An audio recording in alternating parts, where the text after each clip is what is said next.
towards more late than is our norm even, so why don't we start moving towards the start of the meeting if we could?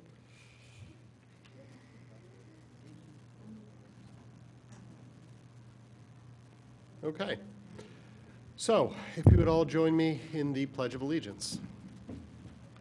I pledge allegiance to the flag of the United States of America and to the republic for which it stands, one nation, under God, indivisible, with liberty and justice for all. Let's get started with public participation.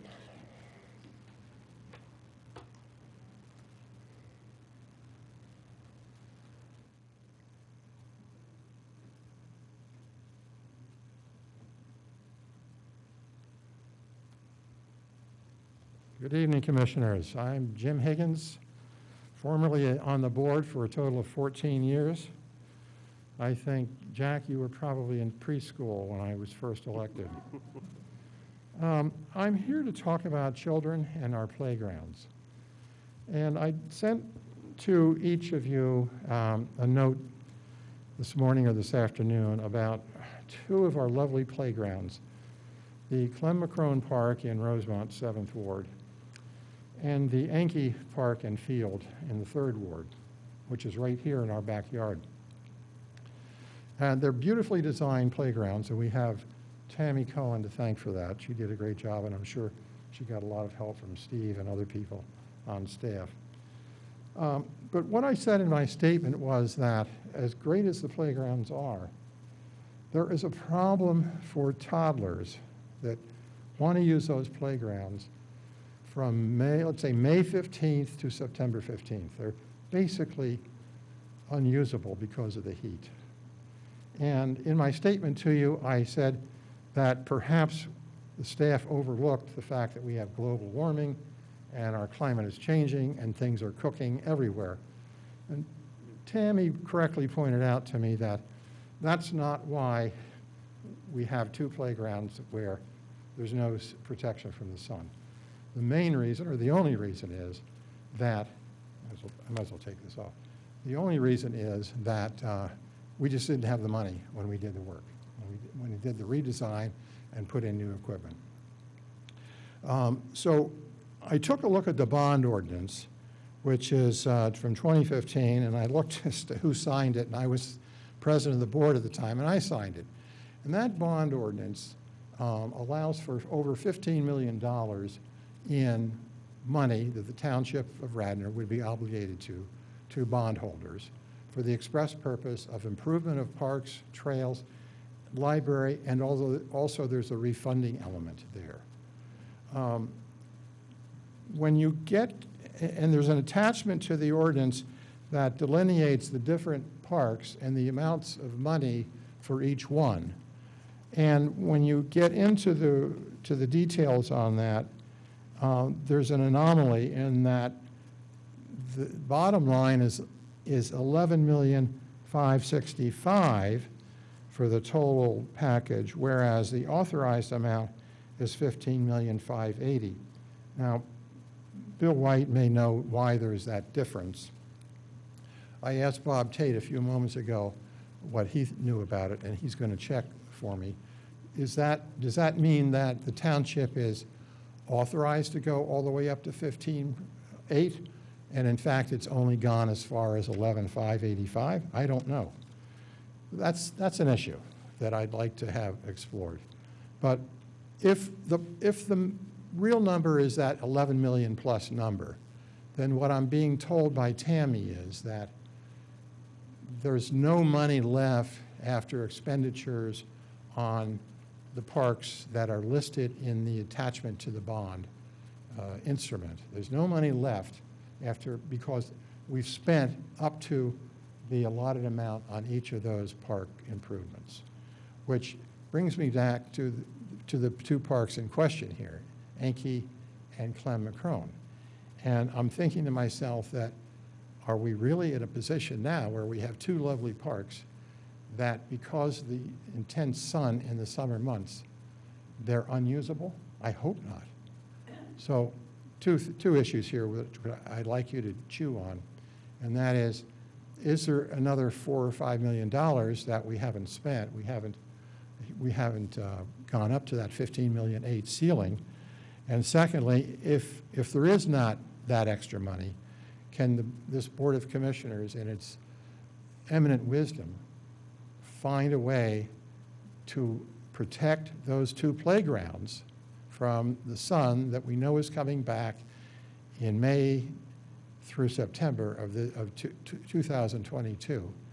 So it would require you to, with Bill's help, to move around some funds, I guess, from another account, from another sub-account, and find a way of getting this done, these improvements done, by the time May 15th rolls around. So those are the 2 points. I'd like to respectfully ask you to give great consideration to that and to find a way. One of them is in your ward, Sean, and one is in the 3rd ward, Catherine. Enki is 3rd ward, right? Yeah. And so I'd like you to respectfully ask you to seriously consider moving ahead as I've outlined. Can I answer any questions? Oh, one other thing. Tammy has pointed out that the fix here, the remedy, is shading, and that would be man-made structures. So that would require purchasing and installing at both parks. How big those should be, that remains to be seen. I suppose with Steve Norsini's help, we could figure out the angle of the sun and how to move those around. The dollar number that Tammy gave me to do both parks is $140,000. That sounds like it's on the high side, but I think she knows what she's doing because she knows what's going on in the world of procurement and materials and delays, and that she's erring on the side, on the high side. So if there are no questions, that's what I had to say to you. Thank you.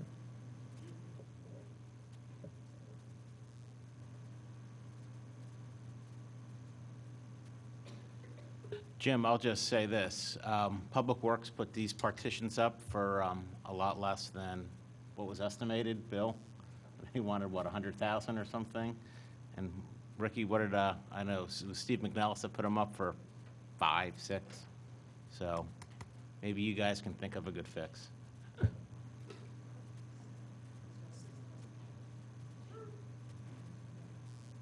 I think it was less than that, but Seeing no additional public comment, I'm going to move on to item 2 on our list, which is the community organizations funding. Bill, I think this is you. yeah, and do you mind if I just take a minute and I can address quickly the difference on the bond funding? The ordinance that was adopted by the board at the time was a not to exceed. So for those board members who are either on the board now still or then, if you'll recall, the ordinance was adopted with a not to exceed amount because it's in advance of the actual pricing and sale. So what we have to do when we bring the ordinance forward is give a window that we think that the ultimate pricing is going to come in at.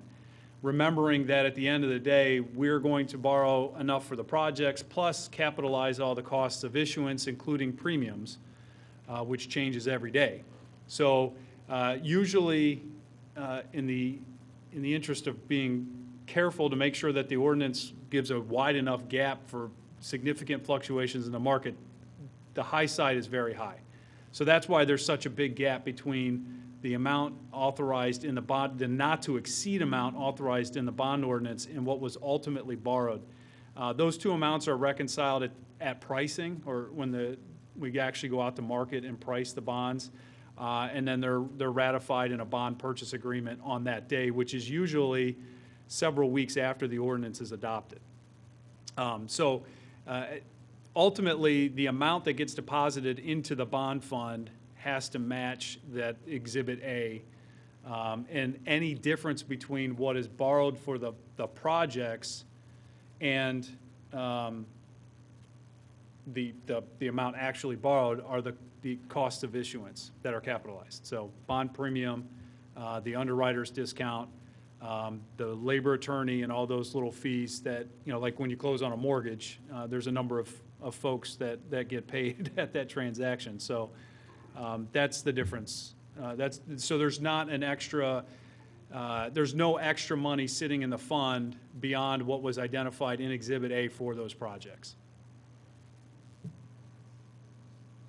With that, I'll transition over to the community organization. So we started the last meeting off. I want to say again, I appreciate the board taking what would otherwise be a Thursday night off to spend some time talking about some of the more particular issues of our budget process. The community organizations, capital, and OPEB are three of the issues that we typically spend a lot of time on. And given the length of our normal meeting agendas, this seemed like the only way to dedicate enough time to have a full discussion on it heading into the what will ultimately be the final numbers. And then also recalling last year we were having this discussion, I think it was December 11th, on the last night we possibly could before the budget got adopted, which was not ideal.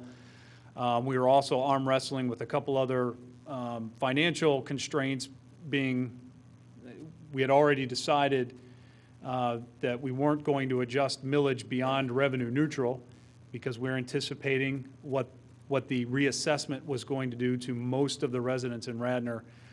So we had constrained revenues on that front, and then also what the COVID shutdowns were doing to our business taxes. So the stress of late fall, winter with the ultimately landing on the number for the community organizations was not ideal, and then that was compounded by the timing. So we're having that discussion a lot earlier this year. I think ideally what we had talked about even last year was moving this discussion to the spring. The problem with doing it in the spring is I think we need a set of parameters so we can anticipate what so if we do this in the spring of 22 for the calendar year of 23, understanding what the rest of the budget looks like for 23 is going to be important. And I think the multi-year forecasting is going to give us what we need to have this discussion a lot earlier in the year. Again, I appreciate the board getting together tonight. I think late September, early October is a much better time. We can have the discussion tonight. If we land on decisions tonight, great. If not, we have a month and several other meetings to get to an ultimate conclusion before the ordinance is finally adopted and introduced in early November. So with that, I'm going to hand it off to Mr. Tate. And I want to thank the community organizations, most of which are here in the audience tonight. We had sent out the one-page request form. Everyone got it back in the time frame that we had asked. So we're really appreciative of that. And with that, I will hand it off to Mr. Tate. Thank you, sir. As similar to last year's procedure, we had sent out the request. I want to thank Amy Lacey for organizing the forms, organizing the request, getting the information out. It was sent out in early September, and responses all came back within about a 10-day window. And what we have here is, and what was distributed to the board, and in addition, there was a fair amount of backup information and material for you to review. And just as a quick summary, what was presented and approved in the 2021 budget. Oh, sorry, we're not presenting it. Go to the presentation on your taskbar. Engage eyeglasses. Down at the bottom, the presentation, left, next to the Excel symbol. There, click on that. Yeah. Hit escape. Oh, okay. Open it. Hit escape. Hold Alt down and hit Tab. There you go. No, gotta stop presenting, sorry. Oh, I see. Just end the slideshow. It's right at the top in the middle. There you go. How come I'm not up there? Because your screen's extended probably. Oh, shoot. How do I unextend it? Here. Let's do this.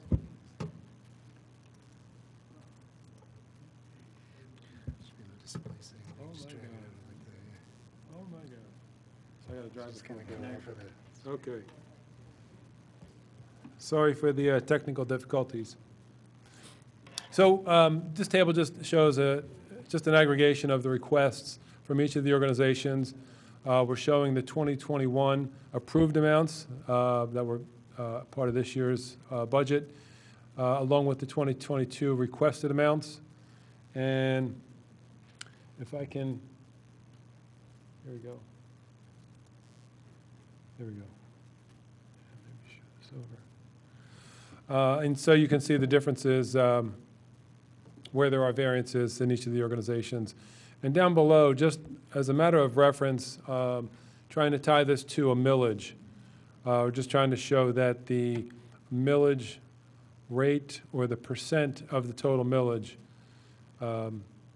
we calculated that just to give a perspective of how this ties to our total real estate tax millage in the overall budget.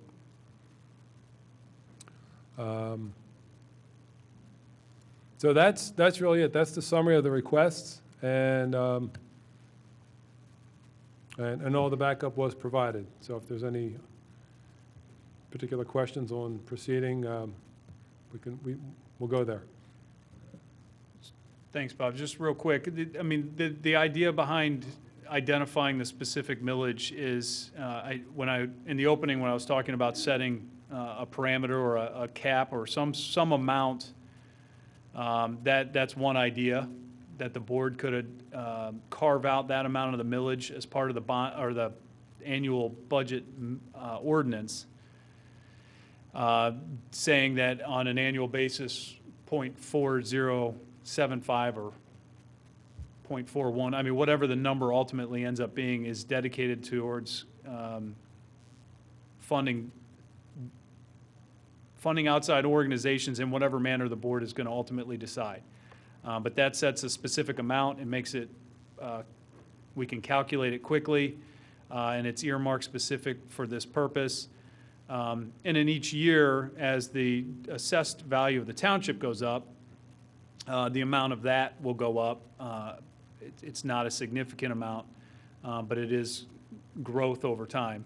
And then ultimately, the board on an annual basis would have the opportunity to adjust that millage accordingly. So that's the reason why we carved that out and put that as part of this presentation, was to present that as a potential concept. Recalling last fall, talking about how do we come up with the amount? Is there a better way? So in terms of the relationship between this funding and the overall budget, that was one concept that we had come up with. So it could be part of tonight's discussion, or again, the ongoing.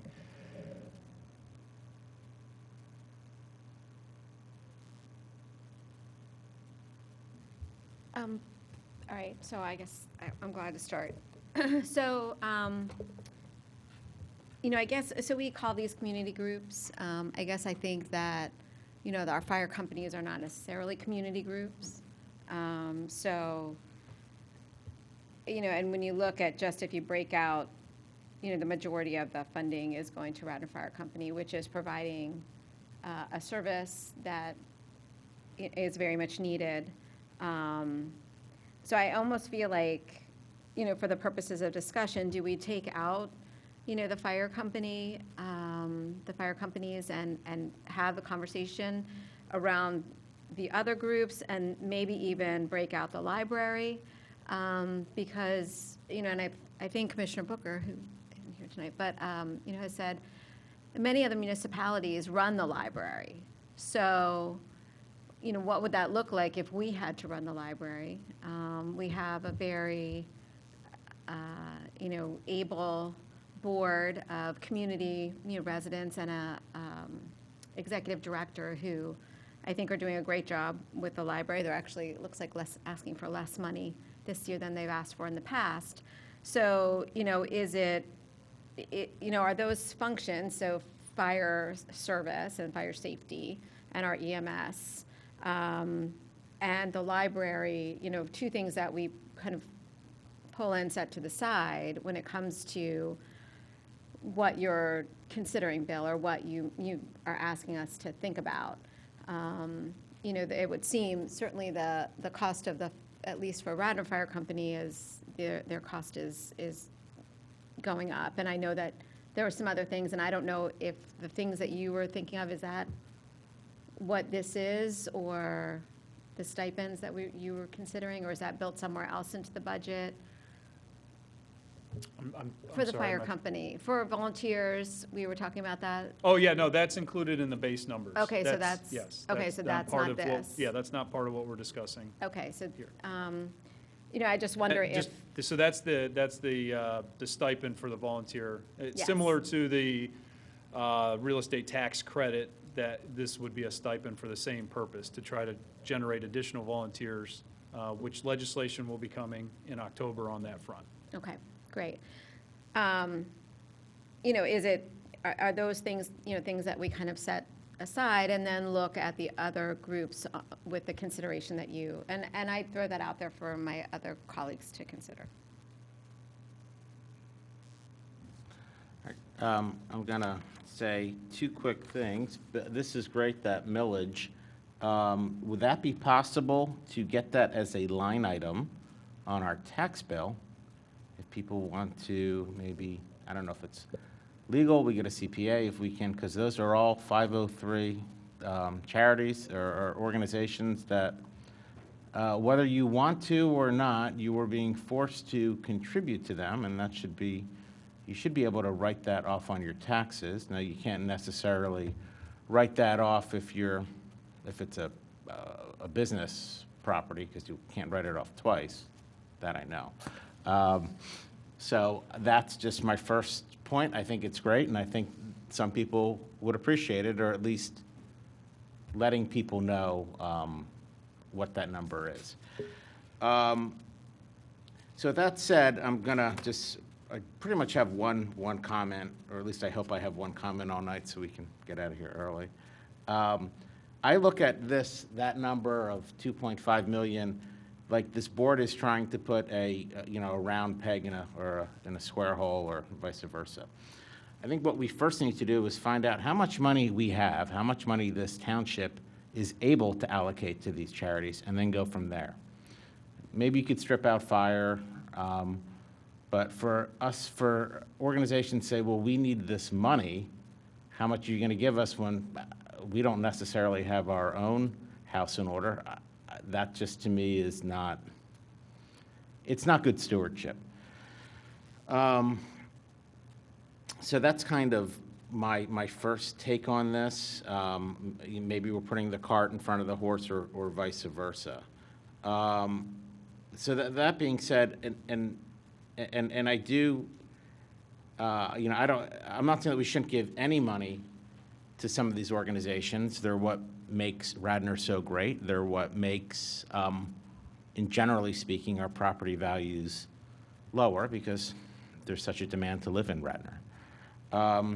But that being said, I don't know where that balance is, giving money to organizations, some which have hundreds of thousands of dollars on cash on hands, investable assets, and the ability to fundraise. Radnor Township, the people sitting around here against the wall, that work here, we don't have investable assets. We don't have stocks or bonds or mutual funds that we can sell. We're short, I don't know how much, millions, right, in our cash fund balance. Is that correct, Bill? And the only way that we can fundraise is if we raise taxes. And I don't think people necessarily want that. So I don't know where that common ground is, but that's kind of how I'm approaching this. And I definitely want to hear from all the organizations. I'm definitely open. But until we have our house in order, I think it's pretty hard to dole money out without knowing how much we can. Because, Bill, is OPEB in here or not? The additional funding to OPEB, not in this, but in the budget that you gave us? The pay-as-you-go piece is, yes. Okay, but we do need to contribute more to catch up, is that correct? Well, that's part of what we'll discuss later tonight. Okay, so with all that being said, these are my initial comments, so thank you.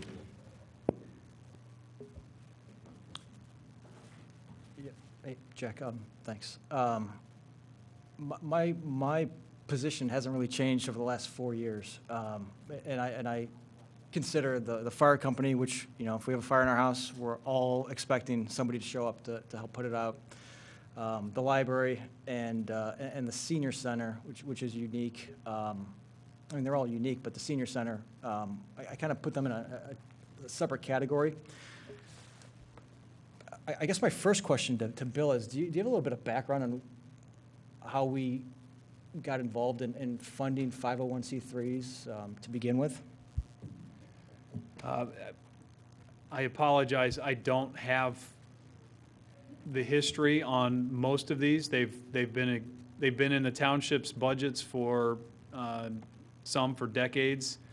I know within my tenure here in Radnor, the Historical Society was added when they approached the board and asked. All right, well, And again, that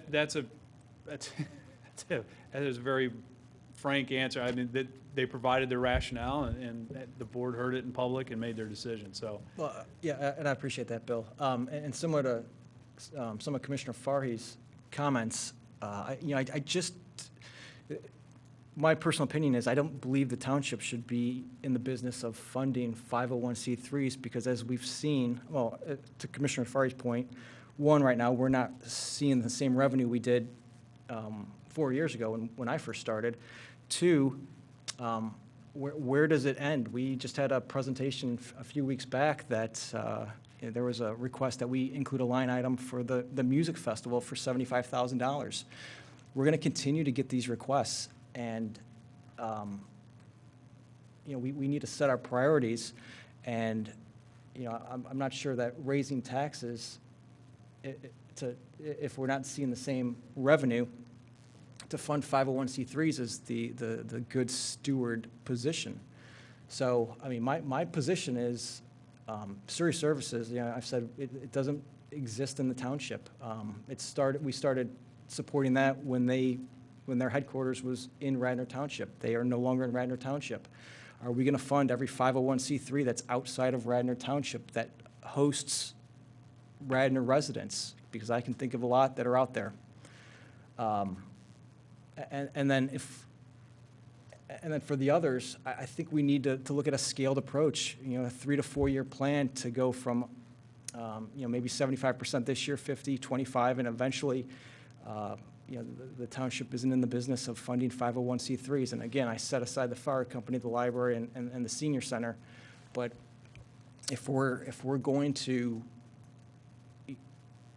we've got a lot of other projects that we've talked about that we set our priorities, and if we're going to move forward on those, unless we're going to raise taxes every year, I don't see the revenue that we're going to be able to fund everything that we've talked about. Bill, can you just clarify? So right now, this is the money that is in the budget, and right now, the budget you presented, there is no tax increase, correct? Yes, so what we did to make sure that, since it's such a significant amount as part of the budget, is we carried forward the 2021 approved amounts and plugged those in for 2022 as, for lack of a better term, as a placeholder to make sure that we are capturing a significant portion of what the expense could be. All but roughly 200,000 is already included in the numbers that were presented at the last meeting. Bill, that number, or the number that Lisa's talking about, is inflated by an extra $1.5 million because we received federal funding. Is that correct? Didn't we receive money from the federal government? Yeah. Of how much? On an aggregate sense, yes. So the 2022 budget is being bolstered 1 year by roughly 1.4 million Okay, so from the federal 1.3 government. million, I'll use the low end. 2023, that money's gone. So for us to just spend it because we have it and not realize, it's a windfall, but to just spend it on things and not look at the greater picture of what does this township need? Do we need new sidewalks in this neighborhood? Jim Higgins, do we need something for our parks? Do the police need something? Do our fire need something? And just to spend it because we have it is not good stewardship. So I look at these numbers as they're not real numbers. They're inflated by 1.3 million. And when we go back to reality, it may be a very rude awakening. Just, Bill, can you clarify? So the funding that we've received from the federal government, that was to make up for or supplant money lost during COVID. So maybe it's not going to be one for one, because we know that our revenues were, when it comes to business privilege and things like that, were, not on the rise, we're going down. But it's not as if we all of a sudden have a windfall of $1.3 million. I mean, that is money that, at least some of it, we would have had if we hadn't had COVID and the business had been operating as normal and all of that. I just don't want there to be the impression that we've got a huge windfall and we're just trying to spend it. Sorry, Bill, before you answer that, did that 1.3, go in the general fund? If you can answer that when you answer Lisa's question. Okay, so Commissioner Borowski, conceptually, you are correct. The money that was allocated for Radnor from the federal government, one of the primary uses was to offset revenue lost as a result of the COVID shutdowns. For us, that money can also be used for direct expenses incurred, dealing with the pandemic and those types of things too. We certainly had some of that, but as we've discussed, our biggest impact was revenue loss because of our reliance on the business taxes. So yes, we received half of it this year, which was another I'll use 1.3. The second half coming in the spring of next year, another 1.3, so a total of 2.6, which in our case is pretty close to how far we saw the business taxes decline. And the idea being that in 2023, 24, similar to coming out of 2008, when the business taxes did a similar quick decline as a result of the recession, they recovered very quickly, and in fact, continued growing, and we relied on that for a number of years. So the anticipation is, at least that's in our forecast, we're building in that those business taxes will continue to recover, hopefully to pre-pandemic levels, in which case those revenues should be, $2.5 to $3 million higher, or back to what they were closer to 2019 and 18. And the 2.6 is almost, how much did we take from the general fund last year in order to balance the budget? It's pretty close, Yeah, correct? Well, I can give you an exact amount, right here. Well, in 2020, it was 2.7 by itself. This year, if everything goes exactly as adopted in the budget, it'll be another $1.5 million. So it'll actually far exceed the federal money. Just don't want people to think we've got like a huge windfall that we're sitting on. And I appreciate that. And the other thing, if I could just quickly, Commissioner Farhi, to your point, yes, it's all being deposited in the general fund, which is the same fund that the business taxes would be deposited into, or But are deposited into. It's not earmarked for this service or that service, correct?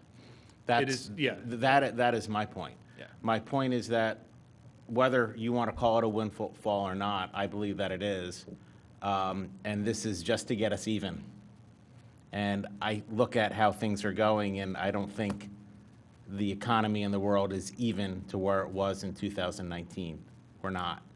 And I think that we should be very cautious with this money, very prudent with this money. Not to say that we can't fund some of these things, including the Wayne or the Senior Center, the Art Center, or Surrey, but we need to really evaluate how we spend this money and what precedent this sets for the future. That's all I have. Just real quick, Bob Tate was nice enough to correct me. We actually received a little bit more. That was my 1.6 per year, so we're a little over $3 million. So Well, then we I can step spend out of the 300. Then we finance can office spend and numbers 300 on are this. immediately out of my mind. So that's, the amount of the grant from the federal government's more like 3.1, 3.2 million. But again, we spent down over 4 between 2020 and 21. I just want to see us build back our fund balance to what we have to maintain. That's, to me, pay off OPEB. These are the more important things to make sure that our neighborhoods are safe. So I just want to make a couple of comments. One, I really appreciate the amount of detail that we received this year and the timeliness so that we could really look at the financial situation of all of the agencies who are applying for our funding. So thank you for the work that you put into it, and I appreciate staff getting on this early this year. You know, I echo probably what some of my colleagues are saying, which is, you know, the essential services of the fire companies and the library seem to be an area where I think the township has a real responsibility to help fund, but I'm also seeing that we recognize that in how we weight the amount of money that we do provide for them. We are a considerable portion of the budget for some of those services, so it feels right-sized. And, you know, I do believe that, you know, there is some legacy funding here, and, you know, we might need to take some time, and it might not be this budget, but I do think I'm feeling that there's a sense of the board that we really determine how much money there is to provide to those other organizations, and, you know, and then sort of determine how much each one can have access to, and if these are the right agencies, if these are all of the agencies we should support, or is there a way to open it up for a more competitive process? Right now, it seems like if you got in, whenever you got in, under whatever board who approved some funding, you know, these agencies are sort of in there year after year. So I do have a little issue with that process, that there are other social services organizations, you know, arts and culture in the township that we don't support. So I think there needs to be a real analysis about why we support these groups and at what level. So I think I'm echoing some sentiments of my colleagues. But if we're also going to get into specifics, I think maybe we should talk about operating budget versus capital, as we've seen one agency is seeking funding for both. So I would be interested in sort of talking that through.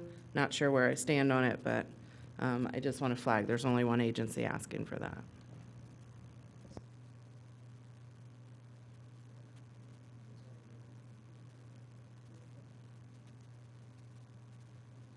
Bill, could you remind me, do we own the Art Center building, or? No, we do not.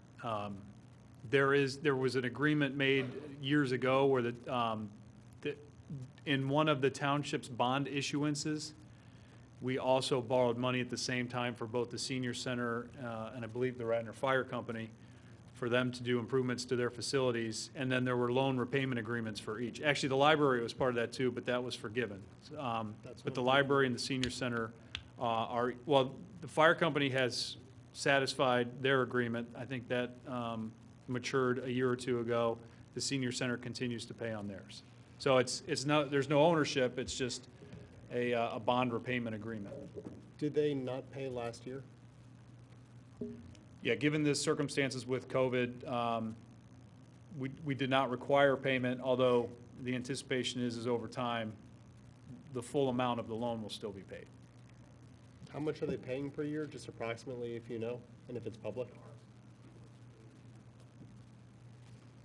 Not to hide the ball, my thought is. The Art Center was, there were interest-only payments for a period of time. It's roughly $70,000 a year.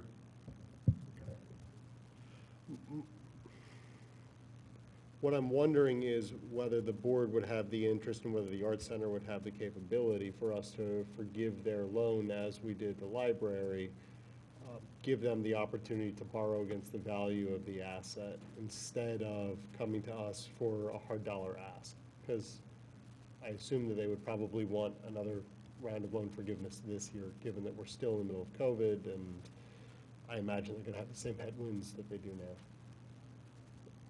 Actually, this year, the Arts Center did make a full payment Wow. of principal and interest. Okay, good for them, withdrawn. But still, I wonder whether that's something they would be interested in. Mr. President, I have a little institutional history on some of these organizations. I'll just take 60 seconds. Okay.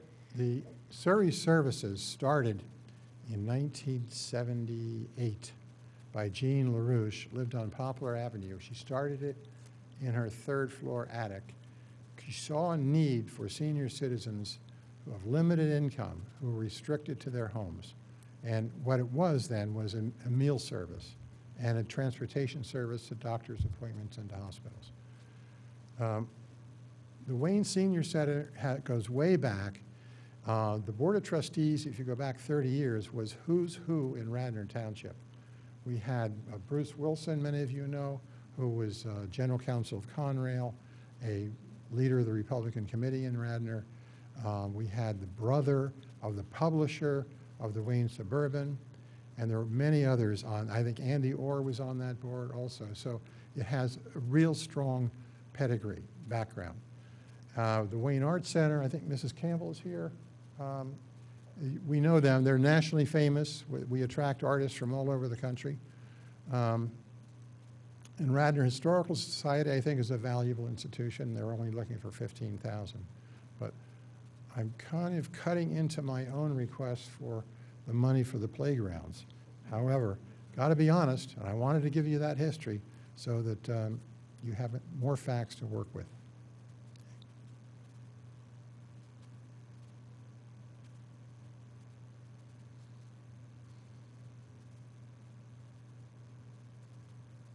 I guess my ask, guys, would be if you guys could get with the Art Center and just ask them the question whether that's something they would be interested in. We don't have to really debate whether we have the interest in doing that unless they tell us that they would have the opportunity on their end to do something with it. If the answer is yes, then maybe at a later meeting we can all have that conversation.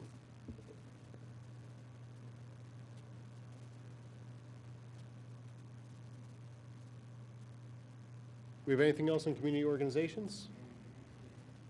Well, are we, so are we, like, how are we going to reach a decision? Are we going to decide? I mean, I feel like we have, all the community groups are here. You know, people are going to be, you know, wondering what decisions the board is going to make and what direction we're going to go. I feel like Bill has put forth an idea. I think that we've heard from some on the board that they're no longer interested in funding 501c3s that can, you know, fundraise on their own or whatever. So, you know, I feel like we at least need to reach some sort of consensus on a direction, give the staff something to come back to us with, to think about. You know, I do feel, and I don't know, to Commissioner Farhi's point, can you itemize this out on people's tax bills? And then there's certain limits. I mean, I don't think you can you? So, yeah, there, With two deductible? quick notes that I was going to circle back on towards the end, once all the commissioners had a chance to speak. So first of all, the name community organizations, just so everyone knows, it's more of an accounting term to identify those divisions within a chart of accounts. It's by no means meant to segregate or separate one group from another, other than outside of Radnor Township, the organization. So I don't want anyone to, please don't read too much into that. And we've had that discussion over the years as well. In terms of the millage, so yes, on the tax bill, we can itemize in as much detail as we'd like. Where we'll stop short is providing any kind of tax advice on what people do with that. I mean, at the end of the day, separating it out on the tax bill is just a way for the township to potentially go into greater detail about how their tax dollars are being spent. How that relates back to folks and how they file their federal taxes, we're not providing that advice. And it was raised earlier, we can do this we can slice it up, dice it up any way. If the fire companies are its own allocation, that can be done. If it's a combination of multiple organizations, that can be done. So we're not limited to just one allocation. If there are additional, at the end of the day, if that's what the board would like, we can do that. Two quick points. So I think that we shouldn't be in the business of forgiving loans in lieu of payment. That's just not good business. It sets a terrible precedent for this board based on what other boards did and what other boards are going to do in the future. I could go on and on and on. I think it's awful. I don't think that you want to do that. Second, Commissioner Maroney had a very good idea, which is maybe possibly incorporating other 50C3s and making it more competitive. I would like to marry that with my concept of saying we have a very small amount of money. I mean, a very small amount of money, not 2.5 million or whatever that is. And these 503Cs that are in Radnor, or maybe beyond, maybe Surrey, they could compete for whatever that money is. And if you have, let's say the money is 300,000 or 200,000, they can say we need X for this and we need Y for that, and the board could vet it, and then the commissioners could vet it there afterwards, and that would open up other community groups.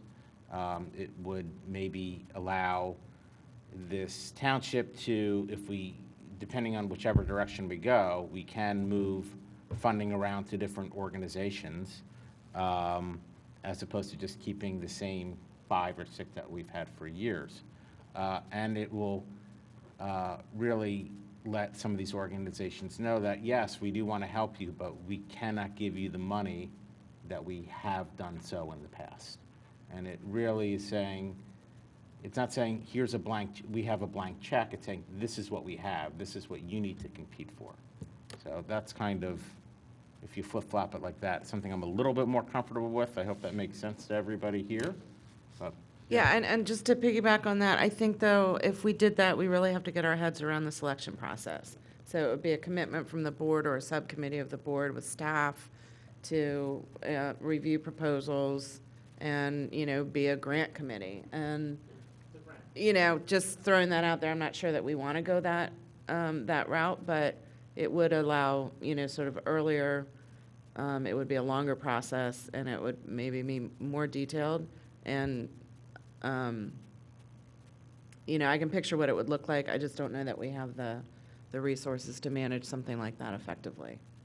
I think that if we ask staff, and we keep it to Radnor, and we keep certain parameters of what we're looking for, obviously, the big question, we'd have to vet through John Bryce to make sure that we can do this. But yeah, the answer is yes. It's basically like a grant scenario. And if you're having a limited number of maybe X $100,000 and not in the millions,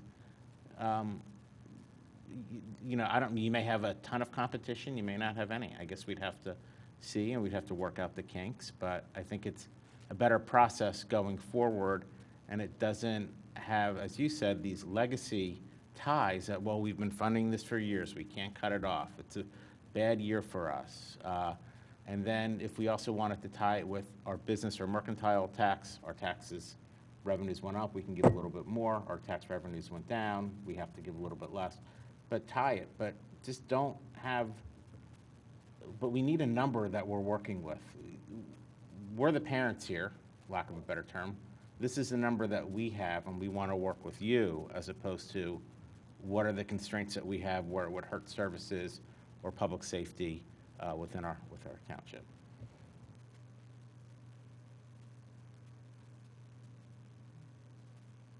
So I think that's an interesting idea. I guess I'd wonder if we can be kind of like a granting organization that way, but I don't know. So I guess it's worth exploring.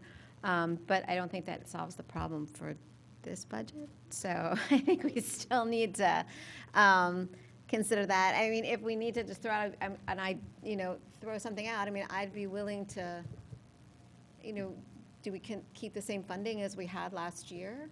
And then move from there? If I may. But that we say that every year we're going to change it, and every year we don't, and every year we come back here a month early, we're not in October, and we're still in the same situation. Every year is correct. Every Commissioner year, Farr, every year. If I may. So nothing needs to change. Sorry, Kathy. It's all right, I think we're talking about $215,000.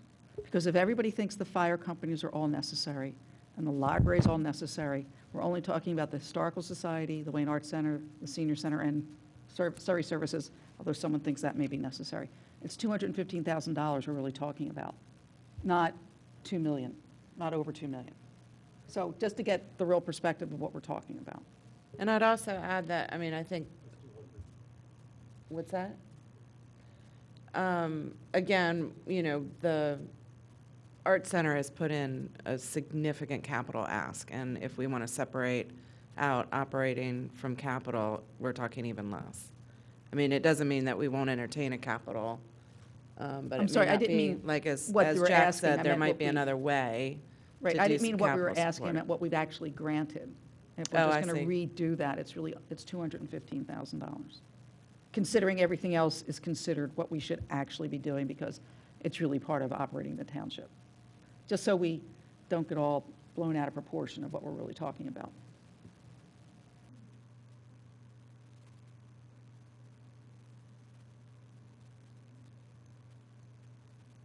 Would you entertain some comments from the floor for the Arts Center?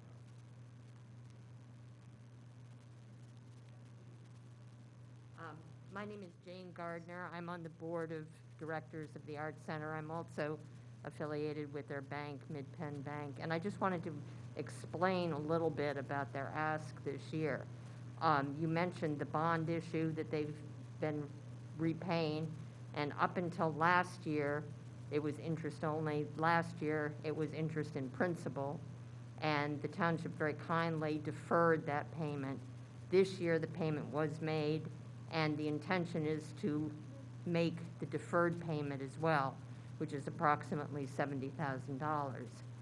Obviously, the Arts Center would love to have that bond issue forgiven, but that's not what we're asking, and that's not part of our citizenship. I mean, that was money we borrowed, and we intend to repay that money. The $50,000, and I think it's great that you did separate out the operating requirement versus the capital. The $50,000 that we're asking for operating needs is intended to supplement the ongoing operations, because our budget, our revenue, was actually cut in half due to COVID and is only now coming back. And the $50,000, I mean, we can self-sustain, but what we need the extra money for is some of the programs that we do for free. Meet Me at Wayne Arts Center and the Timothy School, and a lot of the programs that we provide to people in Radnor Township that can't necessarily afford to come into the Arts Center. The capital budget, the capital ask of $100,000 is frankly for a new roof. And, that is something that we need down the road.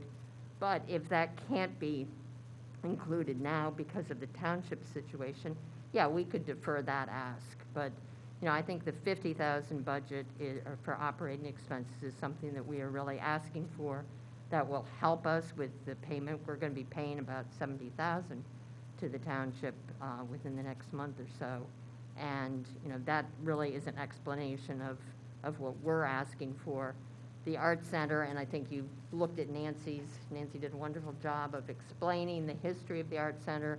It's our 90th year. We're the biggest, the original suburban arts center. And, we provide a lot of value to the township. So anyway, I just wanted to thank you for, your consideration and explain a little bit about where we are and why we're asking for this. Thank you. Can I just ask you a quick question? Have you reached out to our cousins, the school board, who has deeper pockets than us, and worked with forming some kind of situation alliance or whatever, where they would use your art center and pay you? Does that work or no? During COVID, at one point, the school board was actually talking to us about leasing the property, and it just never worked out because, they weren't sure what they were going to do, and, frankly, we've met the requirements that we need to for COVID safety and everything. So, no, we really haven't looked at that as a source of revenue. Okay, thanks.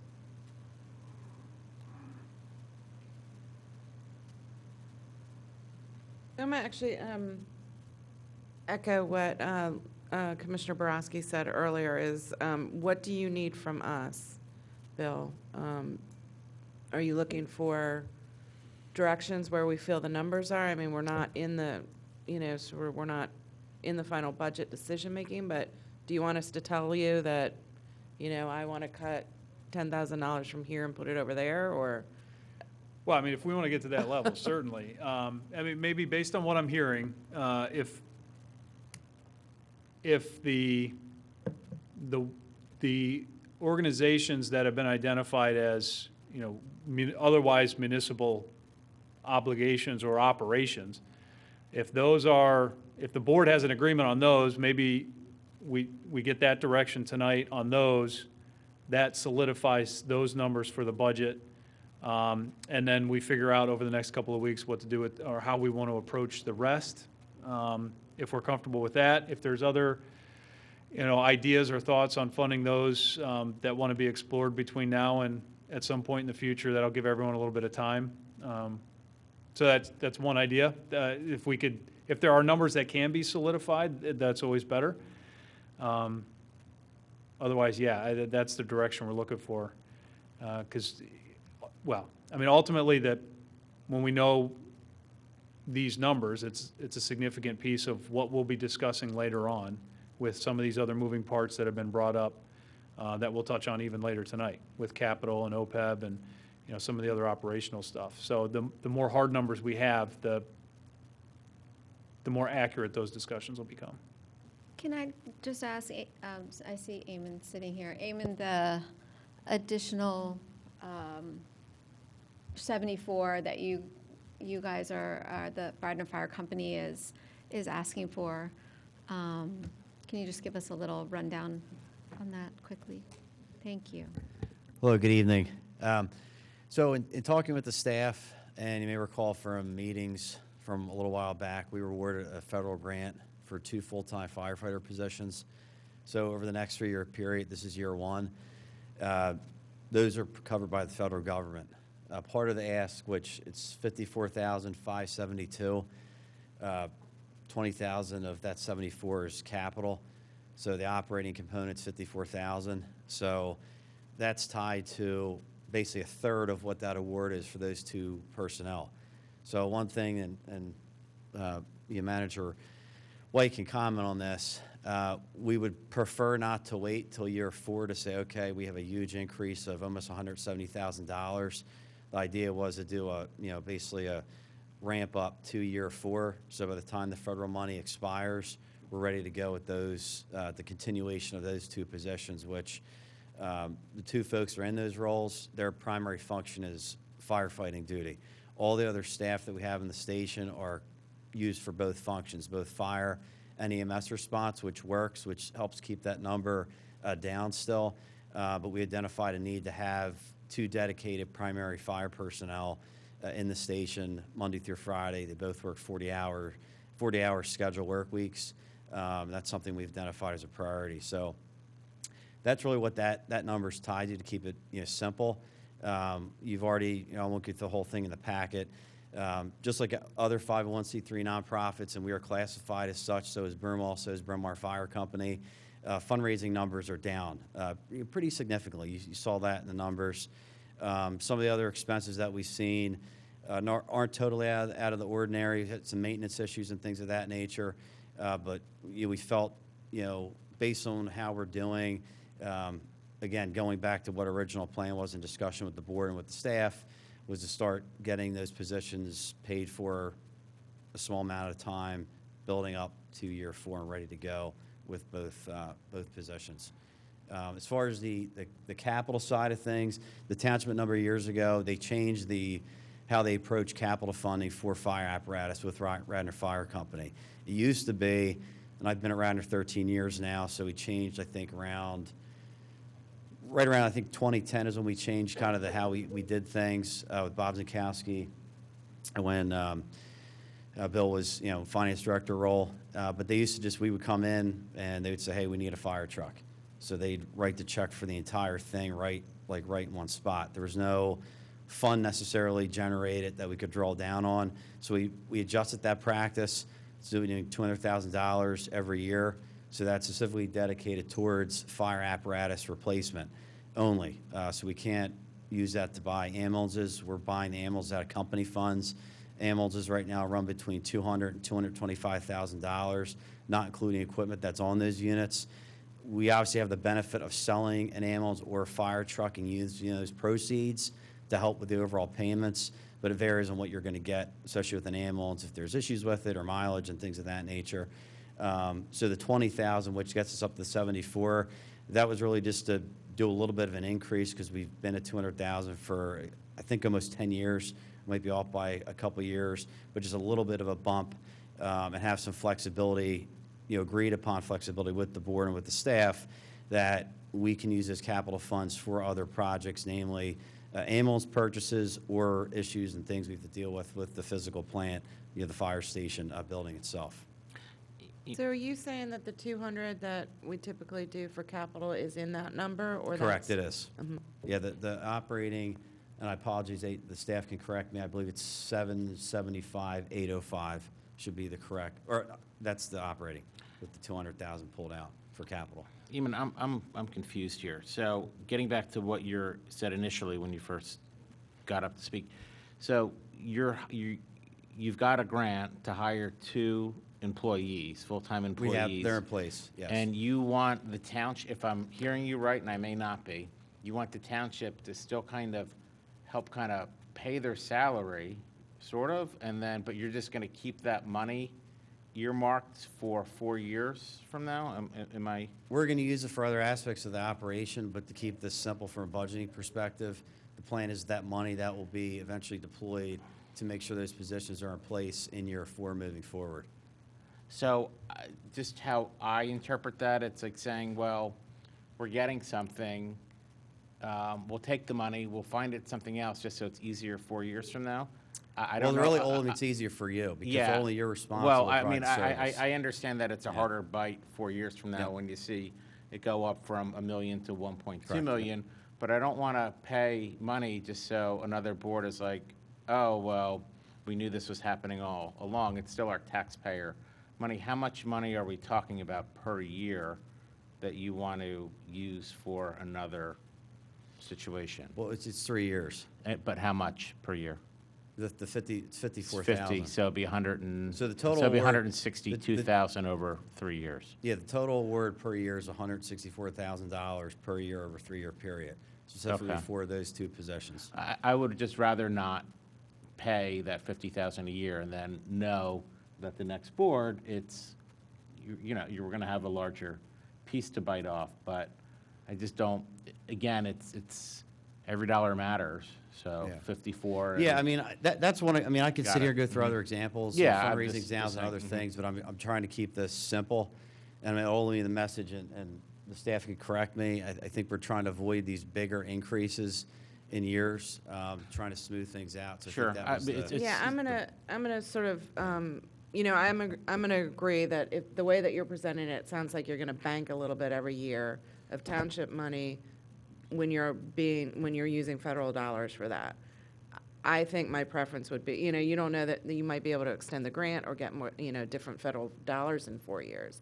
So for us to be sort of banking ahead of time, I would rather have the real discussion about what it cost this year and 4 years from now, and face it as we have to. I mean, if that's what it's going to cost in 4 years, it's not costing it now because you have the federal dollars. So again, as we're trying to, talk about equity and fairness and, obviously support your amazing services to the community, I think that because you currently have funding from another source, it would be my inclination to hold you at, last year's dollars or close to, instead of that increase for capital and salaries that you're already covered.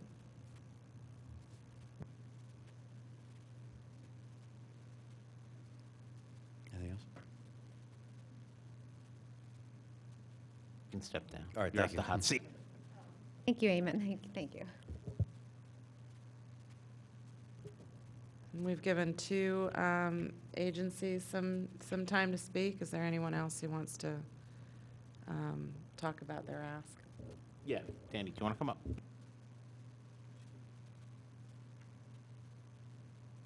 folks. My name is Dan Kincaid. I'm chief of the Bryn Mawr Fire Company. I was asked to come here tonight because we made a mistake, okay? Our original request should be 193, not 183, okay?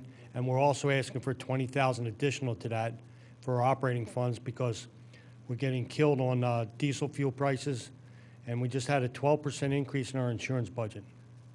So we're going to ask for 213,000 versus the 193. Thanks for making that correction. Thank you. Bill, can you note that?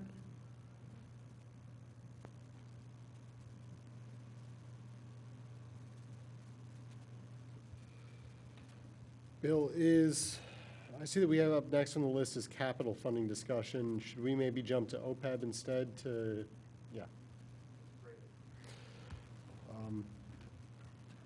I heard you say before we jump off of off of community organizations funding, I heard you say before that you're not looking for a final number for us today. We're not taking a vote on anything. Do you feel like you have enough to come back to us? Well, allow me to, I mean, what we will do is we will amend the amounts that are in the budget with the amounts requested, awaiting final determination. Is that fair enough? Yeah, I'm just, Why not use last year's number and await clarification on if we want to increase it? So that, the last year's numbers are already in there, and then that is certainly an option. yeah, we just can't today vote on what the final numbers will be because we're going to have to vote on a budget later on. Okay. We can all talk about what we want to do, but we can't really tell you what to do right now. Sounds good. I would be more comfortable with keeping the budget with last year's numbers. And then if during our voting session, we want to find a way to get closer to the requested amount, I feel like that might be closer to realistic. Well, okay, how about this? We had talked at the last presentation that we have the forecast with the different initiatives and programs that are being contemplated. We'll keep the numbers as originally presented with last year's numbers in the budget, and we'll add the variances or the last column there, the change, as kind of below the line adjustments for decisions. So those will show up on the same decision matrix with the other things that we'll be talking about, whether it be capital, OPEB, police positions, those types of things. I think that sounds like a good approach to me. Works for me. Very good. That's what we'll do. Hearing nothing else in community organizations, I can move us on to OPEB, which is number 4 on our list. Do we have somebody here from CARFAC? Yes, thank you, Mr. President. We have Mr. Jay Osterholm and Mr. Anthony Mendocino from CARFAC. Who, before they get up and speak, I'd like to just, number one, acknowledge them for their time and their efforts throughout this process. Probably dozens of hours since the beginning of 2020. Worked through a rather difficult year with COVID, trying to manage meetings and time to get together and to begin to tackle this OPEB challenge, as I'll call it. And I also want to acknowledge the prior CARFAC and the board and administration who initiated tackling this OPEB problem back in 2012 and 2013. Back then, what seemed to be an insurmountable financial obligation and liability, there was a lot of work done and a lot of time spent, and CARFAC made some tremendous recommendations, and with the board's support and the administration's work, there were a lot of things implemented that I think got us to a point where we at least had our hands somewhat around and understanding the magnitude of OPEB at that time. We fast forward now to 2021, and the work that these gentlemen and the rest of the CARFAC team, what they've done over the past year and a half is nothing short of just outstanding.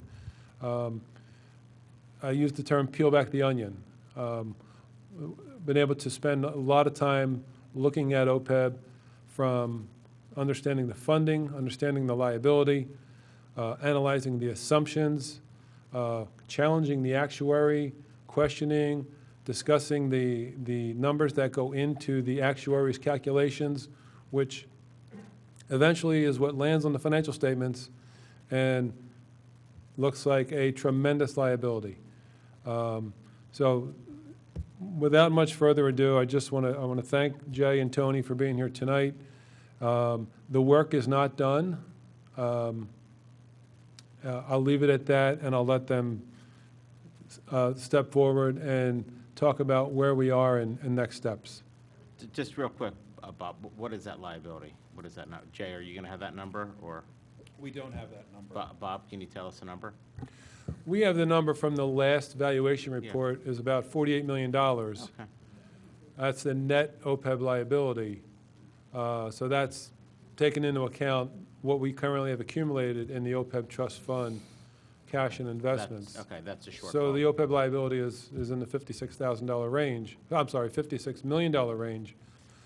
The updated valuation report, which is as of 1/1/2021, we were anticipating, it always comes out in September. We were hoping to get it earlier so that CARFAC would be prepared and further along in the analysis. We're real close. It's any day.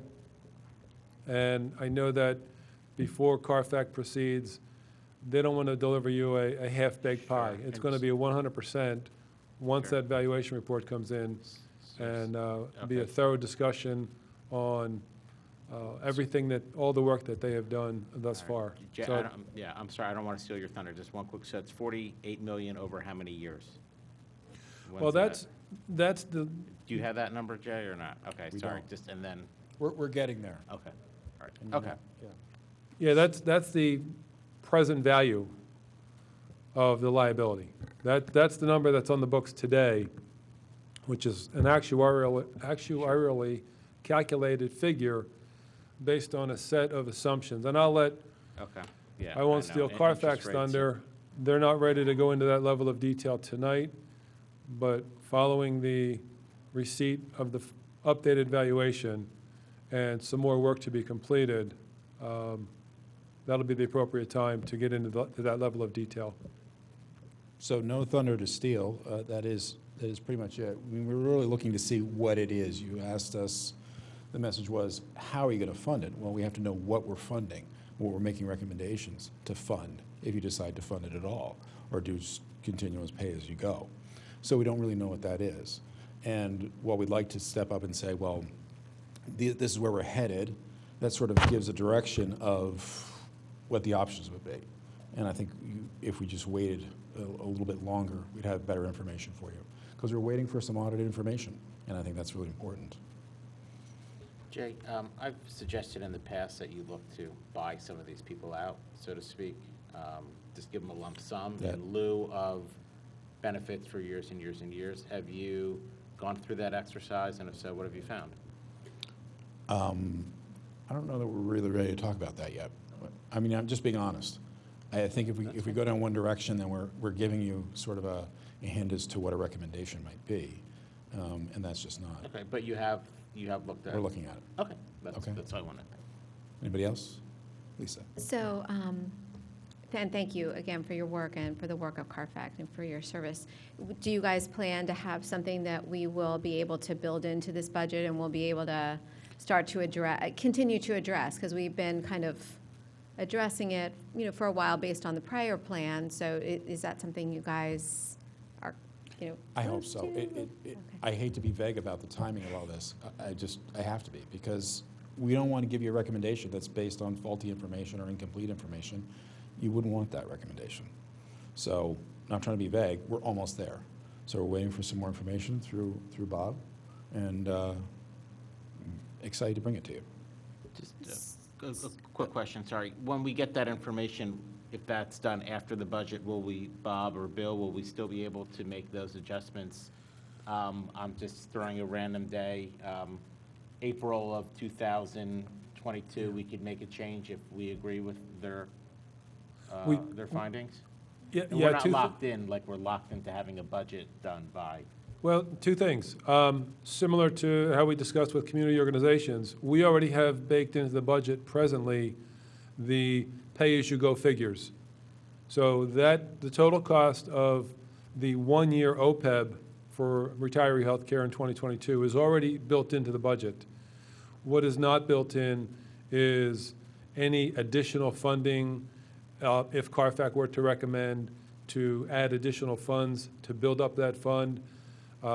That's not there, but we do have the base pay-as-you-go amounts currently in the 2022 budget, and certainly can be discussed and modified and adjusted, I would expect, even before Thanks. year end. Good? Any other questions? Thanks.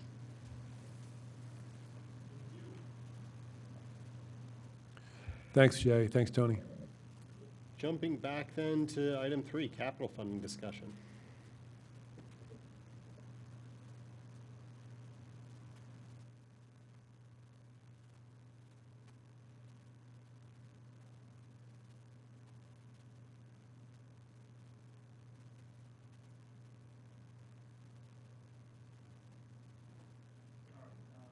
Ian, if you could turn the screens back on.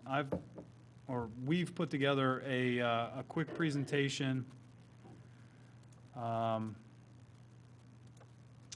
I'll make sure we get through this in enough time to address some questions at the end before we wrap up at 8:30. All right, so what I'll step through quickly, and some of this is review. We've been through it a few times through the years, but this is a good opportunity to kind of reset the conversation on capital. So we'll talk about the types of capital, some possible funding concepts, as well as for at least the 2022 budget, some recommendation on addressing some of the more immediate needs. The types of capital that we've talked about, we've got departmental capital, which includes all of our departments, their fleet, and the equipment that they utilize on a daily basis to provide the service that they provide. That is and has been part of our general fund budget as a transfer to the capital fund in each of the years. That is the case again for 2022. As we had talked about at the last meeting, we had that number was originally a few $100,000 higher. We narrowed it down to, or trimmed it down by pushing some capital items out a few years, much to some of the department's chagrin. But that, as it stands right now, is funded. It provides enough for us to do the minimum vehicle replacements that we do on an annual basis with police cars, garbage trucks, as well as some of the dump trucks and larger equipment used over at the Public Works Garage and some of the departmental ComDev, engineering, and those departments as well. Then we have general capital. That's the biggest in terms of dollar amount. That's the biggest group. It includes our infrastructure, which is all of our streets, our sidewalks, signals, and so on. That's kind of the catch-all. And then it also includes all of our parks and trails and pretty much any other capital that the township owns or invests in that is not covered under either the sanitary sewer or stormwater fees. So sanitary sewer, as the name suggests, that infrastructure is funded through the annual sewer rent, and as is the stormwater infrastructure. Stormwater is a little different in that it's not just all pipes like sanitary sewer, well, pipes or pumping stations. Stormwater also includes some of the other projects that we've discussed, whether it be flood mitigation, MPDES, or any of those other projects. So it includes infrastructure as well as some flood reduction and other initiatives. But that's funded entirely through the stormwater fee. And as we've discussed at length during the last couple of meetings, we are underway with a couple of those projects actually going out to bid right now. So in terms of the current capital, so this is a very, very generalized summary of what is a very, very long list. And what we've done here is we've broken it down into two funding categories in a similar manner that we did when we did the stormwater. So there are some projects that can be financed ideally through cash, and there are others that are, quite frankly, just they need to be financed, or we're going to have a large capital cash reserve set aside to fund those going forward. And sitting where we are today with no capital reserve, it's tough to get there in a realistic manner. And then within either, whether it be financed or cash, we've broken them down into some of the subcategories between the facilities, infrastructure, parks, sidewalks, or trails.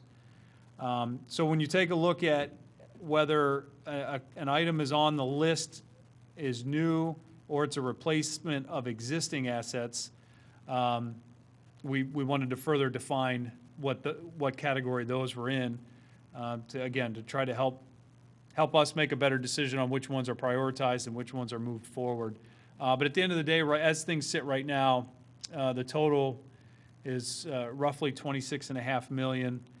And not surprisingly, when we take a look at the difference between new and replacement in terms of financing, so some of the larger ones are replacements. When we talk about facilities and infrastructure and parks, that's where a more significant amount of our expensive assets are categorized. Whereas, sidewalk projects tend to be a little bit smaller, and for the most, those are all new as we add sidewalks throughout town. And then trails is a little bit of both. There's some repairs needed to the existing Radnor Trail, and then we've talked in prior meetings and have partially funded other trails, including the Radnor Trail Extension, Tap Trail, and others. And then the amounts fall off significantly, as you would imagine, with the cash funding, which is this group over here. And these are the ones that, some of the more routine type of capital replacements, fixing smaller items on an annual basis. That's what's categorized here.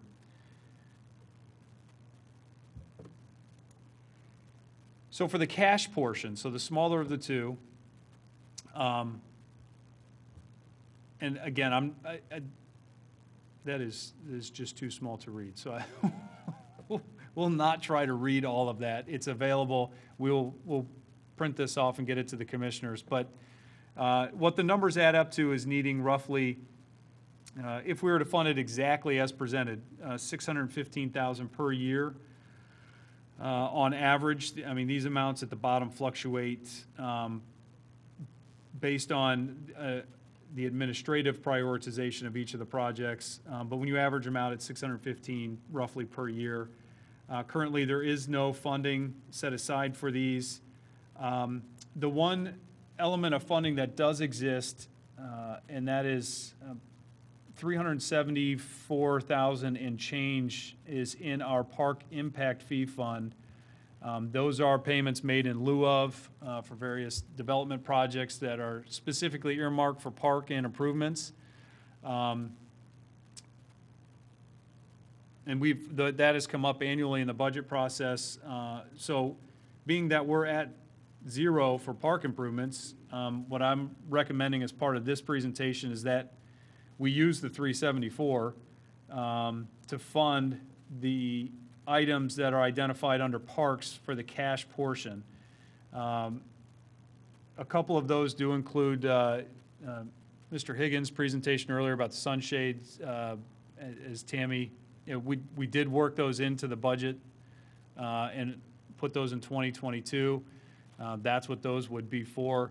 I don't know if tonight's the night to specifically dissect all these projects, but in concept, that 374 can only be used for park and improvements. So before we would use any general fund money, it would seem to make sense to utilize that to address that portion of the list. And then based on the need of some of the other lagging capital improvements that are needed within some of the facilities, I'm looking to add or ask to add 250,000 in 2022 from the general fund to start addressing some of those smaller, more routine items that have gone a few years now without being addressed. And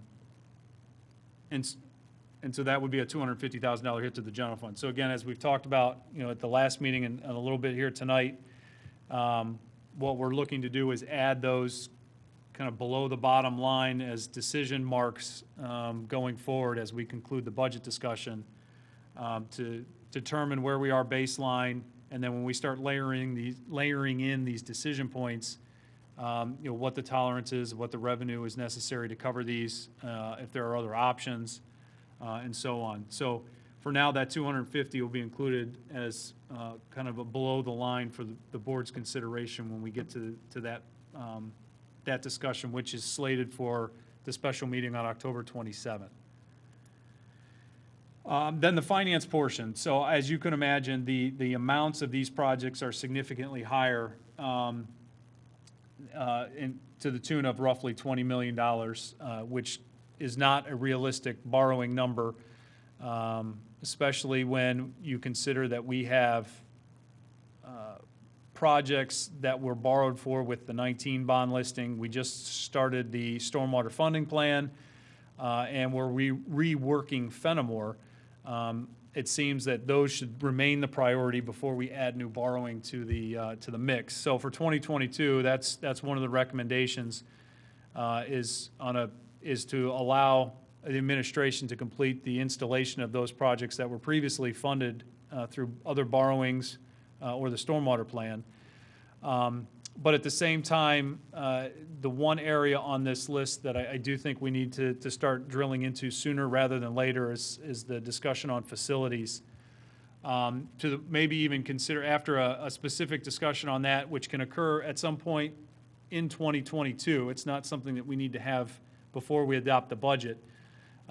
If we have the discussion in 2022, ultimately if a decision's made on borrowing to do some of the improvements or all the improvements on that list, financially it won't impact the township until 2023 or 2024, depending on timing. So it's just there are a growing number of lagging concerns at some of the facilities that need to be addressed. So that's the one area that on this list that in 2022 I would like to move that conversation forward. For all the other projects, one of the things that we've talked about during these discussions is that these projects come in from all angles. It could be a resident request made through a commissioner. It could be a commissioner request. It could be something identified by the administration as part of our work and our analysis of what we own. And what ends up happening is these projects get added to the list, but they haven't been discussed publicly yet. So some of these might be new. Undoubtedly, some of the projects would be new to some of the commissioners. And it seems premature to talk about funding for those if they haven't yet gone through some sort of public deliberation and discussion yet. Because I'm certain that several of the projects will change significantly from where they're estimated now to what would ultimately be moved on. And even if they stayed exactly the same, having the public discussion first and making sure that the board, any community groups and so on are on board with those projects before we're advocating funding them. So for 2022, at the same time we dive into the facilities, it would also be a good idea for us to dive into what these projects are with a lot more detail and specificity. So then we can get direction from the board on which ones eventually will be funded and which ones are not a priority or maybe put back on the shelf until some future consideration. So for 2022, with this large finance portion, that's the recommendation for now. We will continue to prioritize and emphasize the projects that we've already borrowed for and get those installed, and then start drilling into some of these other areas, understanding that we're not in a position financially or through the public process to really start funding what those projects would be. Just real quickly on the facilities, again, just to tee up a future discussion, the Public Works Garage has been identified or categorized as Swiss cheese. Anytime it rains, there's a number of leaking spots, and it's not just like a stain on a ceiling tile. It is water flowing into the building. So that, I mean, that's a big one. It's difficult to walk across the drive right now. The asphalt is cracked, and so those are projects that we need to start discussing on how we're going to fund and correct. Here at this township building, our shooting range has been down for years because of a bad air filtering system that needs to be replaced, and the problem with that is it's hyper expensive to replace. It's not something that's easily done.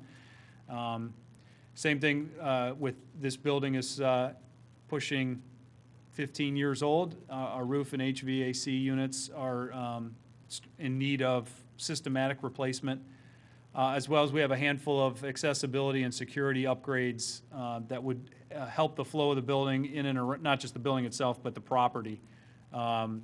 This building's location and our relationship with the park and helping folks get from the parking lot to the park and vice versa.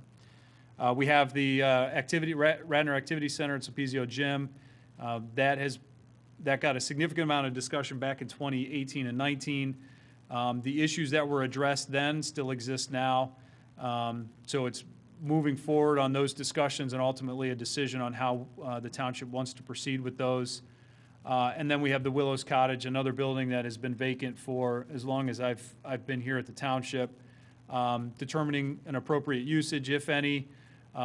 There's mold remediation that needs to occur there, or there could be other possible uses for that site. But that's part of a much larger discussion. So I just wanted to take a moment, identify these facilities. These are significant amounts, and some of the issues are problems that probably can't wait years and years and years until they're remedied. Bill, can I jump in, just ask a question? So, starting with top line, I think that, and I know there's a difference in price, but I think a roof for the Public Works building is much more of a need than a roof for the Art Center. So when we look at allocating money, that's one thing that jumps out. Second, and I don't know, I mean, I'll leave this to you. You're the experts, and you amortize and depreciate everything as can be. So roofs typically last 30 years. Sometimes they last longer. Sometimes they last 15 years. Are you just going to replace it because every 15 years we replace a roof, or is there a need to replace it? It's the same thing with the air conditioning. Not to use an example of my house, but when I bought it, the home inspector said, you'll be lucky to get another 2 more years out of it.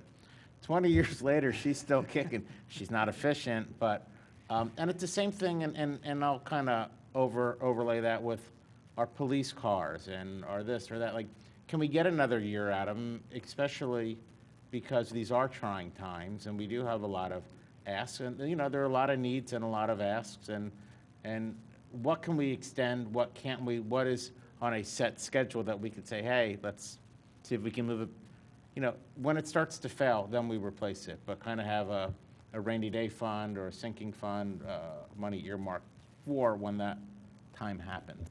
Yep. No, all excellent points. I'll start with the departmental capital, because we talked a little bit about this at the last meeting. And in almost every case, those police vehicles, dump trucks, loaders, garbage collection trucks, they have already been extended a couple of years.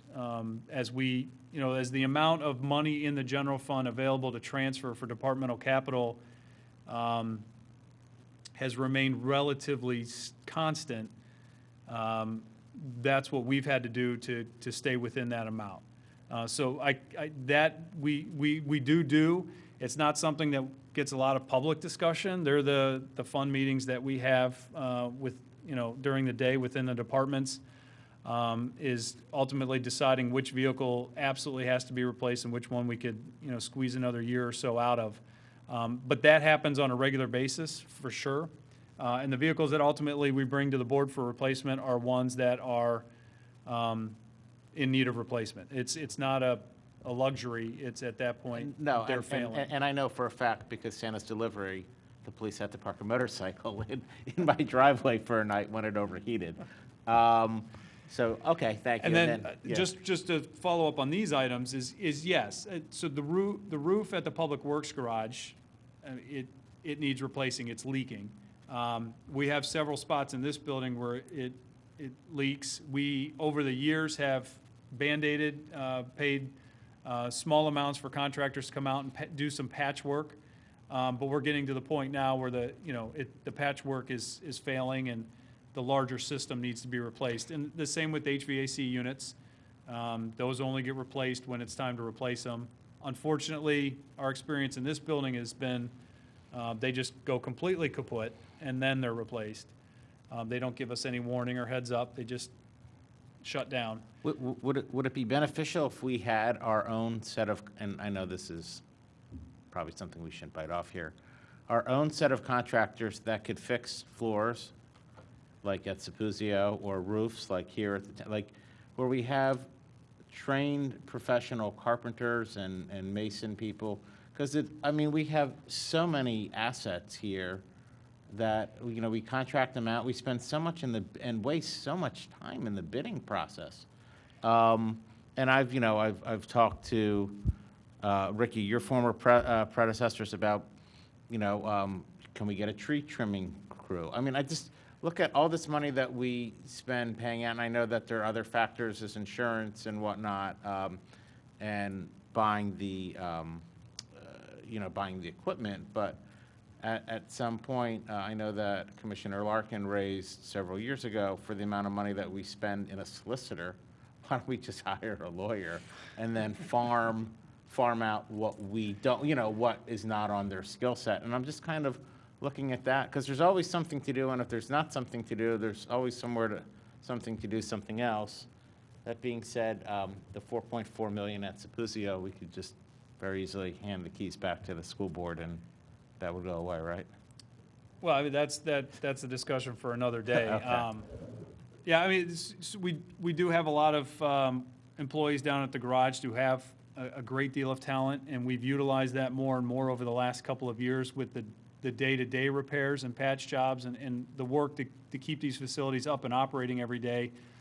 I mean, ultimately, the expertise to do a gym floor or to do a roof at a facility like this or down at the garage, that's going to require a contractor. We're not going to have that staff, nor do I think we need to, because we don't have enough roofs to replace, to have that kind of expertise on staff to run around replacing roofs. And the folks that we do have on staff are out, picking up the garbage or maintaining the parks or, fixing the roads and sidewalks and signals and those types of things. So it's not like a capacity issue with the folks that we do have. So it would require additional resources, and if we got someone with that level of expertise to do a specific job, there's just not enough of it to keep them busy. So that's where ultimately we land with contractors. And at the end of the day, contractors, between bid bonds and performance bonds, a little easier to hold them accountable for good work in the long run. So at this point, I had a slide in here to switch to the capital spreadsheet if we wanted to go into any details on the projects themselves. We're running up on the end of tonight's meeting, and I'm not sure at this point we want to dive into the projects. Like I said, we'll print all of this out and get it to the board so that you have to mull over and ask questions on. At this point, I think I have it on the slide, just to recap, the recommendations on the prior slide. So for the cash projects, utilize the park impact fee to fund that portion of the capital list, the park capital portion of the list. We can identify specifically what those projects are at any time, really. It doesn't have to be part of the budget, but if those dollars are identified and the board agrees that that is an appropriate immediate use of those dollars, then that seems like a pretty straightforward one. The $250 for the general fund capital, or the general capital, We'll add that to the list along with all the other things for decisions.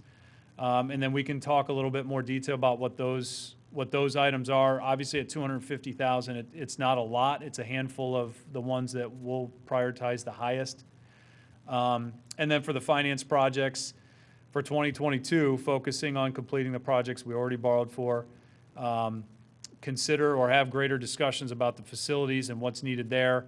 And then begin publicly vetting out the other general capital projects and identifying whether those are what the board wants to fund, and if so, we'll fund them. And if not, then we're not, we're not keeping them on a capital list if it's not something we're serious about moving forward. So that way, there's a little bit more communication about the comprehensive list between the administration and the board and the public on what those projects are. So those are the recommendations for 2022 in terms of our capital.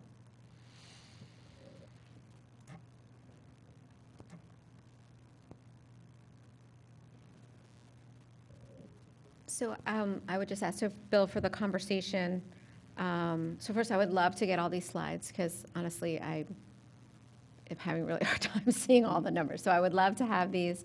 Actually, our budget book, are we getting a budget book? Okay, that would be great too. So the process for vetting the capital projects, and we did this in 2019 when we went out for the bond. On the other, we looked at that list, and I think the staff came to us with recommendations for some projects to pull those off. We had some specific criteria around grant funding, safety, and there was a third thing, and for the life of me, I can't remember it. But we used those as criteria. So I think it might be helpful to have criteria, because as you said, a lot of those projects, are they pet projects from a prior, commissioner, or did a resident ask for them? And, as we vet them, it might be good to have some sort of, parameters in which to measure them by, and decide, are they something we want to keep on the list, maybe for the future, push them back, take them off the list, like you said, or look to immediately fund them. So I think that would be helpful. I do definitely think that safety is, if it's a project that is, addressing a safety issue, I think that safety is always a good priority to start with. And then, I will say, I'm very interested in having the capital, the discussion about the repairs that are needed, the capital for the buildings, the township buildings.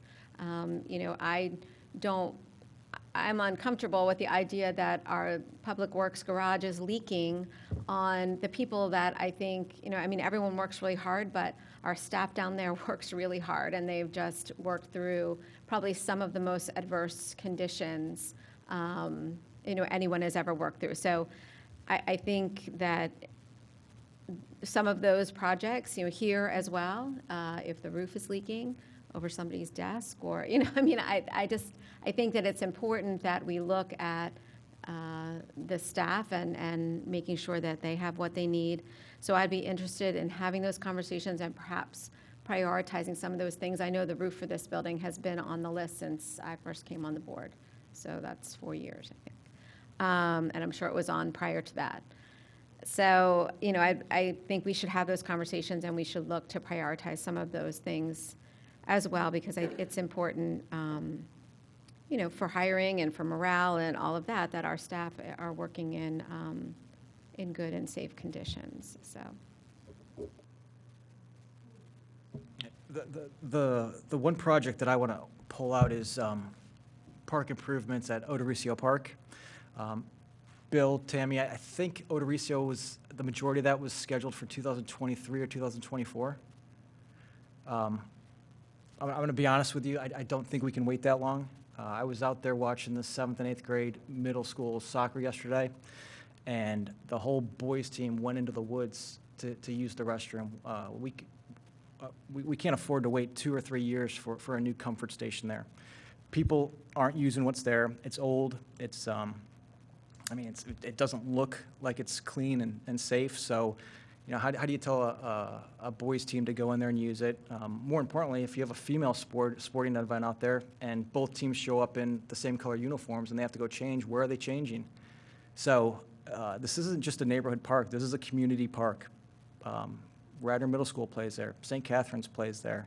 When it snows, every person throughout the community goes there to sled. This is a township park, and you know, it's desperately in need of some improvements. And the comfort station is number one. So if there's any way to push the comfort station, you know, we've got $374,000 in this park impact fee fund. We saved $300,000 in the Morris Road streetscape project that came in well under budget. The funding is there to start moving on this, and you know, the community and the neighborhood would benefit if we have a new comfort station there sometime next year. I'll concur with that. The Emlenton Park is in my ward, and they didn't have a bathroom for 20 years. Female athletes were changing at a bar or in a porta potty. So it took a long time to get that comfort station, Tammy. It doesn't happen overnight, Jake. So I'll say the sooner that you get started with it, the better, and hopefully in 2 years it'll be done. But Yeah, but if we it wait takes a while. if we wait 2 years to fund it, we're waiting 4, I 5, agree. 6 years to have I it there. agree, but in the meantime, if you could put a little lipstick in the bathroom, maybe painting it, or doing something to improve it. I have not been in there. I actually would like to see how bad it is, or Jake, if you want to take Well- pictures of it and send it to me. Well, I think, you know, the first problem is location. It's so far in the back of the park that people don't realize it's a comfort station. 2, it looks bad. So I don't know what you can do to clean it up. And You paint it. 3, you know, if teams don't feel safe going in there, they're not going to use it. And obviously, this team felt it was safer and better to go in the woods, which isn't what we want in that neighborhood. You know, you don't want people going to the bathroom around residential homes. That whole park needs to be revamped, where the parking lots are, where the basketball court should be, down where the parking lot is, and vice versa. There is issues of why is the basketball court put so far away from everything else? I'll keep my remark to myself, but I think we both know the answer, and I've shared my view with other members of staff and members of this board. That whole park needs to be reviewed. So the comfort station is one aspect of it. Then we run into, well, do you fix it now, and then we don't fix it later, or do we revamp the park? It's kind of a catch-22. Like, if you put a Band-Aid on it now, you're not going to fix it later, and then nothing gets done in conjunction with one another. But yeah, I feel your pain with the bathroom. Yeah, and I think you can replace the comfort station and still look at park renovations more holistically afterwards, because, you know, the comfort station's going to be up above the playground area, and the park improvements would be done all around it. Commissioners, if I may just jump in. First of all, Odorisio Park by far has definitely been a key park for improvements and have been much needed for many, many years, as everyone knows. The only thing I want to just sort of interject into the conversation is, although the comfort station is a key component of the park and much needed, a lot of the feedback that we've heard from those in the community is that they'd like to see a pavilion comfort station, combination type building, so that it could facilitate a lot of the activities and the events that are going on in the neighborhood as well as the park. So the only thing I would suggest is that as we have these conversations, we want to try and make sure that, we know that there is a public process, and as we endeavor that, we learn a lot of information. So as we started talking about, engaging a process like we did with Clemacrone, where we held numerous public meetings and invited the public to come out and talk about the park and the needs and the wants, and we heard all kinds of stuff. And everyone had a part to that process. It was a great process, and we ended up with a great park as a result. I just think that's really important to keep that in mind, because the $374,000 might not actually cover a comfort station if the community truly wants to have a pavilion or some other type of facility as part of that. So I would just keep that in mind as we go through that. Even though it is very important, I just want to make sure the public have a part to the process as well. Because as we talked at the Parks Board, we also heard about, moving things around and, things not necessarily being in the correct places at the park as well. So it sounds to me like that's a comprehensive plan, a more comprehensive outlook on what could happen at that park. And I think that was our vision looking into 2023, 2024, on what we could do, knowing that's going to take that amount of time to get there. Well, I mean, first to the residents in the ward, you know, everyone knows I don't do a project without having community feedback. So we've had one town hall meeting. I've been out with the neighbors 3 times in the last month, and they've all talked about the comfort station. And again, it's $374,000 in the park impact fund, roughly $300,000 saved in the bond off the Morris Road Streetscape project. There's $125,000 from the submersion build. So there's funding there. My request is that we try to move up the funding from 2023 to next year, and then work with the neighbors to figure out, you know, what the vision is for the comfort station, and at least get that part done, because right now you can't have kids and teams going in the woods.